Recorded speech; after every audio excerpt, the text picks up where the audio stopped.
inalienable right to life, liberty, and the pursuit of happiness. What these words mean at the individual level is quite simple.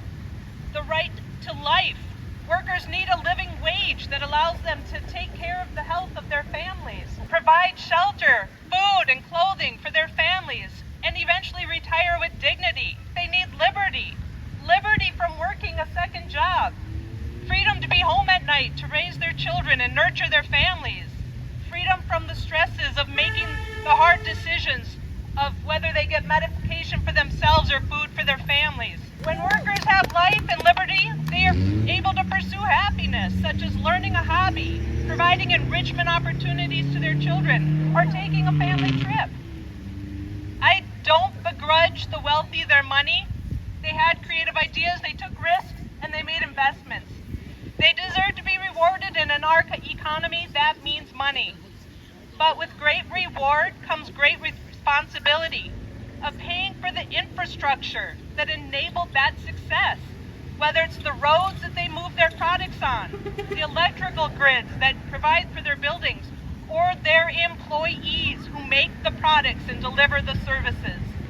If employees need 2 jobs or government assistance to get along, businesses are not meeting their responsibilities. They're not meeting the terms of our social contract.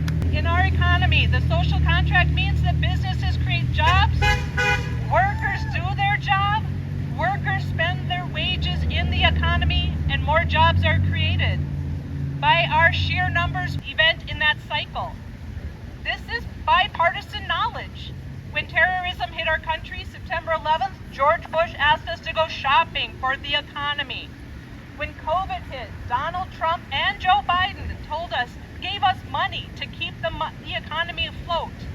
They know our value.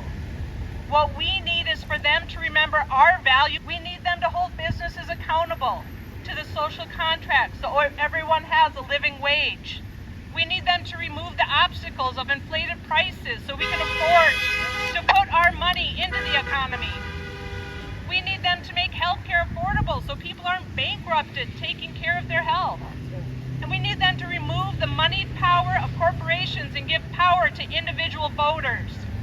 Because when the obstacles are removed and we are allowed opportunity, individual workers will do better and the entire economy will do better. The late, great Paul Wellstone's words still ring true. When we all do better, we all do better.